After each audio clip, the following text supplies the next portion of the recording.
Imagine if a single handshake could unravel centuries of global dominance and ignite a new era for Africa. That moment has arrived, and its significance cannot be overstated. From the bustling streets of Ouagadougou, where traders shout over the din of morning markets, to the neon-lit skyline of Beijing, where skyscrapers pierce the night sky, the news of an unprecedented agreement is sending shockwaves through the power centers of Washington, London, and Paris. This is not just another headline. It is a seismic shift that reverberates through the corridors of global influence. Burkina Faso and China have just forged an alliance unlike any before it, one that promises not just to change headlines, but to alter the very course of history. This is no ordinary trade pact, nor a routine diplomatic exchange. It is a daring, strategic alliance with one unflinching goal: to break the last chains of colonial control and reclaim Africa's destiny. This moment is reminiscent of the end of the Berlin Wall, when a single event signaled the unraveling of an entrenched world order. Today, Burkina Faso stands at the vanguard of Africa's own liberation. For decades, Western powers have gripped Africa's resources, dictated its markets, and manipulated its politics, locking nations into cycles of dependency and exploitation. The playbook was written long ago, with the infamous Berlin Conference of the late 19th century, where European empires carved the continent like a pie, leaving scars that endure to this day. Its effects have been devastating, trapping generations in poverty and stifling the continent's potential. But today, that script is being torn apart, page by page, with every bold step Burkina Faso takes. With this deal, Burkina Faso is not simply bargaining for better terms. It is dismantling the old order and demanding a future built on autonomy, respect, and true partnership. China enters not as a new overlord, but as an investor ready to build, not bind, to offer infrastructure and opportunity, not strings and threats. This echoes the vision of Kwame Nkrumah, who once spoke of an Africa united by self-determination, not as a pawn, but as a player on the world stage. The stakes are monumental. If this alliance falters, Africa risks another century shackled by old powers. But if it succeeds, the continent could blaze a trail toward prosperity and sovereignty, turning long-held dreams into reality. Western nations are already rattled, their grip loosening, their privileges slipping through their fingers. In Paris, policymakers convene emergency meetings, while in London, think tanks scramble to assess the economic fallout. The old order is trembling. This is far more than a signed contract. It is a political earthquake, and its aftershocks are being felt across every continent. The urgent question rings out: can this bold partnership finally topple Western control in Africa, or will the old guard find a way to reclaim their throne? The answer, as history has shown, will shape the destiny of nations. But how did such a transformative agreement come to pass? What forces set Burkina Faso and China on this collision course with history? To understand, we must trace the hidden currents that led to this moment, a journey marked by struggle, resilience, and the unyielding pursuit of dignity. For centuries, Africa's immense wealth fueled foreign empires, while its people were bound by broken promises and iron chains. The modern history of Africa is a saga of relentless extraction. From the thick jungles of the Congo, where King Leopold's agents once harvested rubber and ivory at unspeakable human cost, to the shimmering gold fields of West Africa, colonial powers plundered the land, redrew borders, and tore apart communities.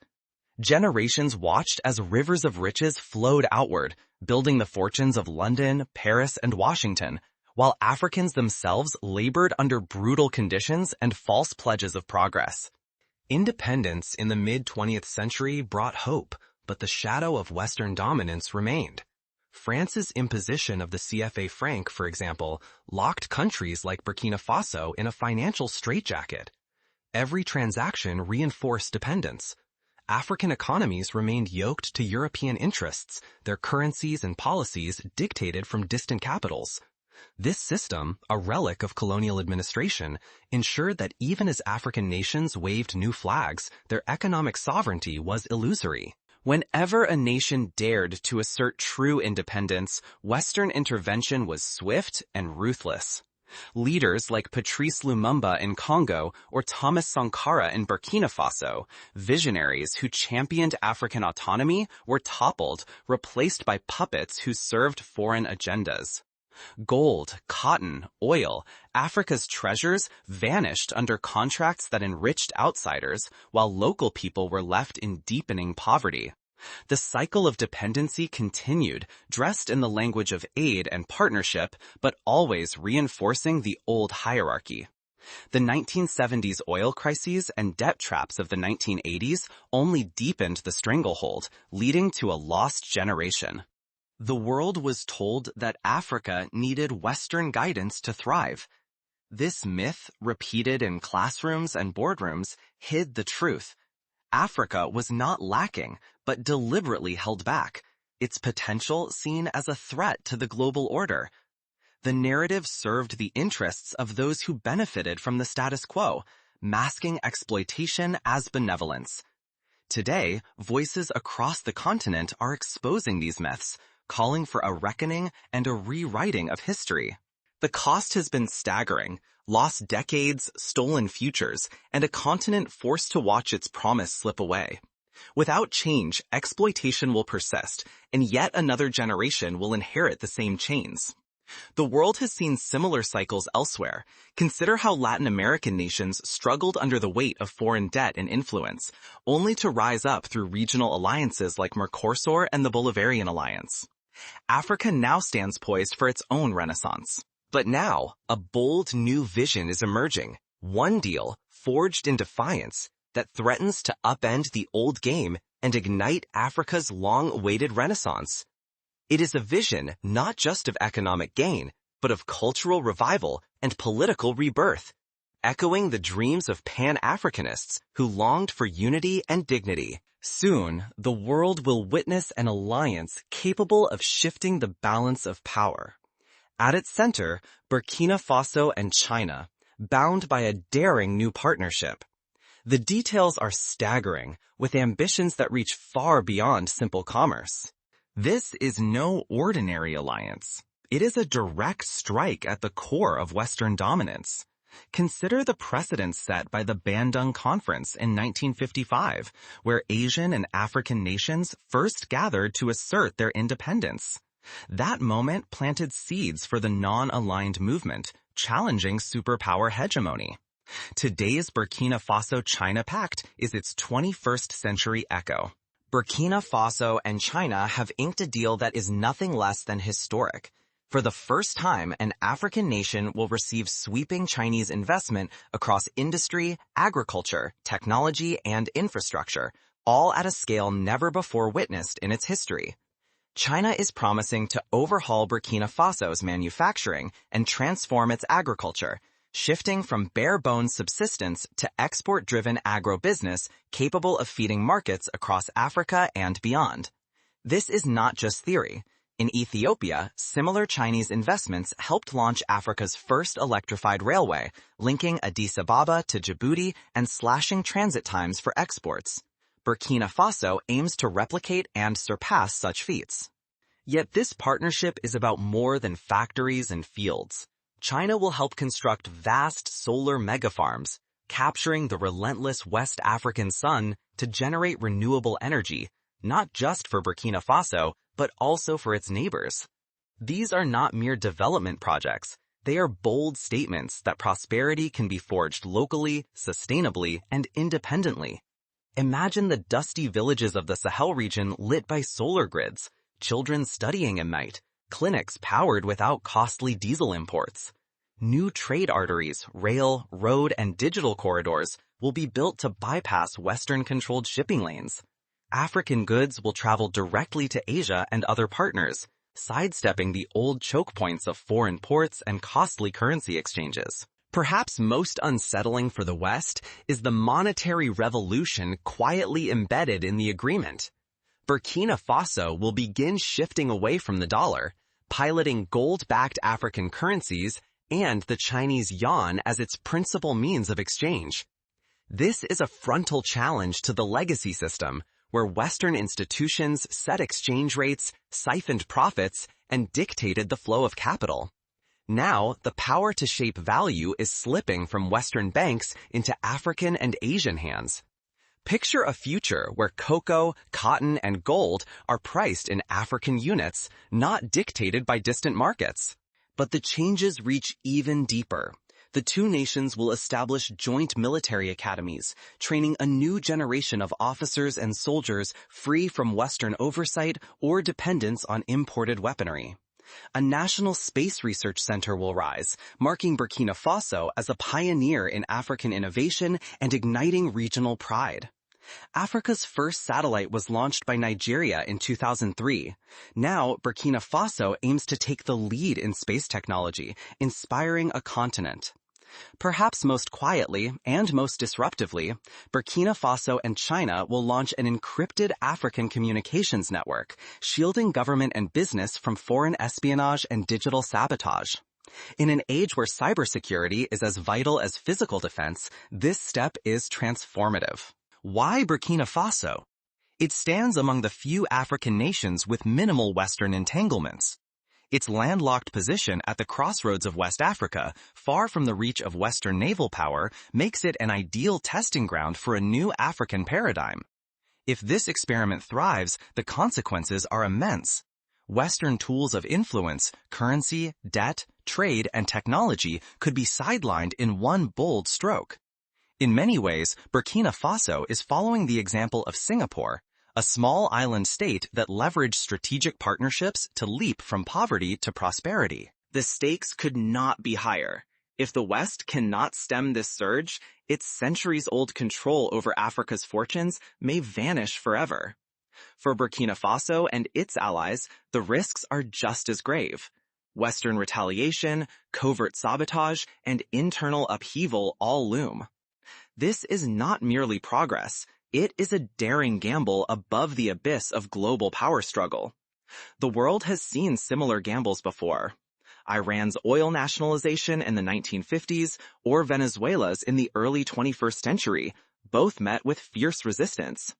Burkina Faso must tread carefully, learning from these historical precedents. But as these sweeping changes accelerate, both hope and danger gather on the horizon. The world is watching to see which way the balance will tip. Will Africa seize the opportunity, or will history repeat itself? The ink on this agreement is far more than a signature. It is a battle cry against the centuries-old order that has held Africa in its grip. Already, murmurs ripple from Dakar to Addis Ababa. Inspired by Burkina Faso's audacity, other African states are quietly exploring similar deals. The continent is witnessing the first flickers of a true Pan-African alliance, one that could finally grant Africa the power to write its own rules on its own soil. In secret, architects are designing a digital commerce network to bind African economies. Envision trade and investment flowing from Ouagadougou to Nairobi to Beijing, with not a single Western institution in the chain. Should this blueprint succeed, Africa would seize, for the first time in centuries, the reins of its own financial fate, unshackled from the dictates of Paris, London, or Washington. Consider how the European Union reshaped the continent's economy with the euro. Africa now dreams of a similar leap, but on its own terms. Yet the old powers do not yield quietly. Western capitals scramble for countermoves. Sanctions, propaganda, and veiled threats are hurled like relics of a fading empire. But with each passing day, these weapons lose their sting. The harsh truth is unmistakable. To punish this partnership is to risk a direct collision with China, a gamble few in the West dare contemplate. The world remembers how economic sanctions against Russia in the 2010s backfired, driving Moscow closer to Beijing. The West now faces the same dilemma in Africa. Still, not all dangers are economic. The threat of sabotage lingers in the air. History is a warning. Regime change, covert operations, and neo-colonial tricks have long been the desperate tools of a waning order.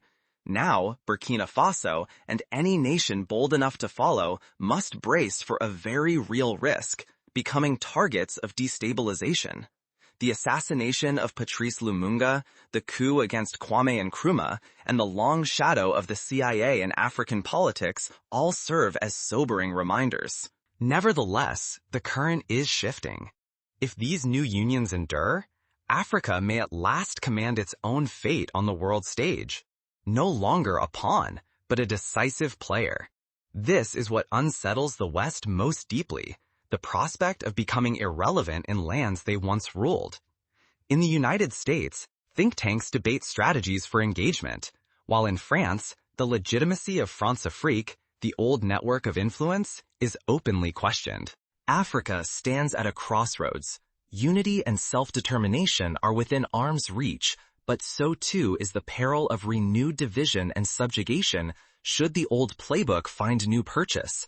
The stakes could not be greater, not only for governments, but for every African entrepreneur, student, and family.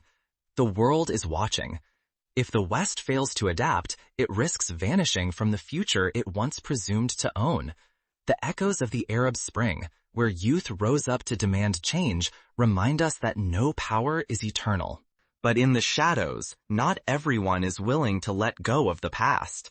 The next move could decide not just Africa's destiny, but the fate of global power itself. The chessboard is set, and every piece is in motion. In the villages and cities of Africa, the quiet hum of transformation is growing louder. The machinery of change, long stalled by outside hands, now whirs with possibility. But will the continent rise to meet this moment? Will it learn from the pitfalls of others, such as the resource curse that plagued Nigeria and Angola, or will it chart a new course? Across Africa, seeds of opportunity are being sown. Picture rural towns powered by dependable solar grids, farmers nurturing resilient crops with modern tools, and young people finding not just jobs, but meaningful careers in technology, education, and manufacturing. Classrooms reach beyond their walls with faster internet, while local entrepreneurs launch ventures that once seemed unthinkable.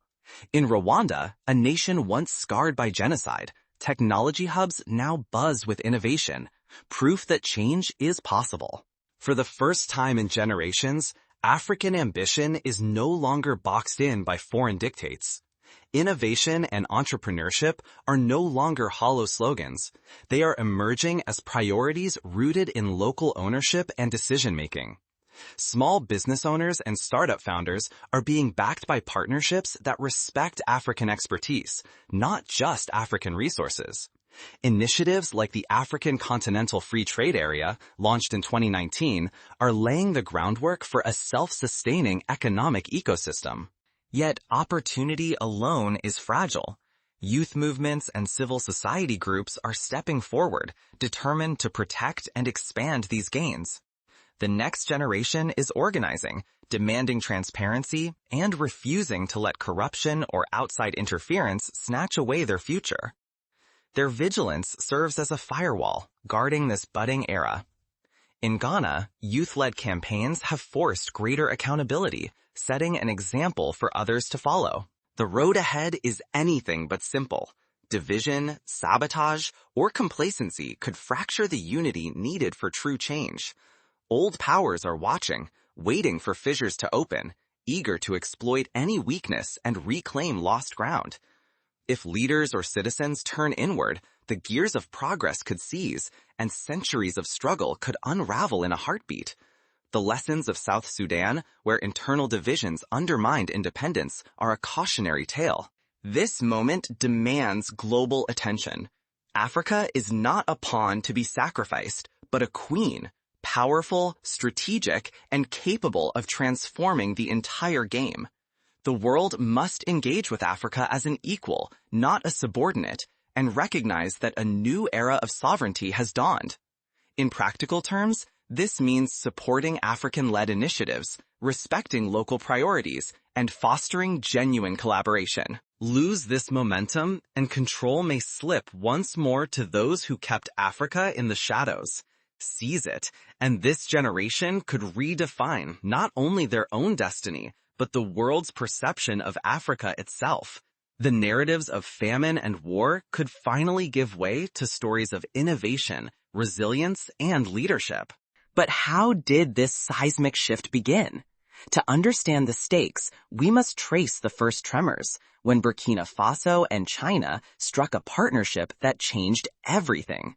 This was not an accident of history, but the result of deliberate choices, courageous leaders, and a population determined to shape its own fate. The pen of destiny now rests in Africa's hands.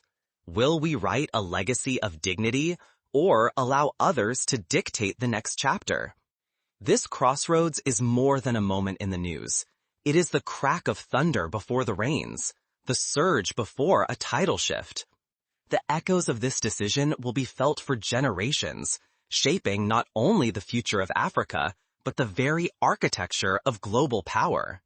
What is unfolding between Burkina Faso and China is not merely a renegotiation of alliances. It is a bold rewriting of Africa's role on the global stage. The world must now confront Africa's rising voice, its hunger for self-determination, and its unwavering right to chart its own destiny. The old order, so long accustomed to dictating terms, must now learn the art of listening. If we look away, if we dismiss this transformation, we risk becoming spectators as history charges forward without us. The old powers, once secure, are unsettled, not by a single agreement, but by the realization that the rules are being rewritten. Africa refuses to be a mere witness. It claims the role of author. This is the essence of true independence, not just freedom from, but freedom to create, build, and thrive. Today, staying informed is not just a privilege, it is a duty. The fate of nations, the trajectory of economies, and the pride of an entire continent are all at stake. To understand this shift is to have a voice in it. To ignore it is to surrender our future to the pens of others. Knowledge is the first step toward agency. Agency is the first step toward change. Will you claim ownership or stand at a distance? Will you be content to observe, or will you insist on shaping how this new era unfolds? Every decision, by leaders, by citizens, and by individuals like you, will ripple far beyond this moment. History will judge not just the boldness of Africa's leaders, but the engagement of its people and partners. This is more than a call to attention. It is a summons to action. The world watches Africa because Africa is now watching the world, head held high. Independence, dignity, and opportunity are no longer distant dreams. They are today's reality, and you are woven into their story. What you choose to do, learn, share, participate, matters now more than ever. You can choose to seize this moment, build pride, open new doors, and demand respect on a global stage. Or you can watch as the old order clings desperately to fading power, pretending the world has not already changed. The decision is ours, collectively and individually. Practical steps matter. Support local businesses. Educate yourself about African history. Advocate for fair trade policies, and amplify African voices in your communities. So as the ink dries on this new narrative, will you be a bystander or a participant? Stay vigilant, stay curious, and believe in the strength of an informed voice. Africa's future is being written right now, but the story is far from over. The next chapter awaits, and it is yours to help shape.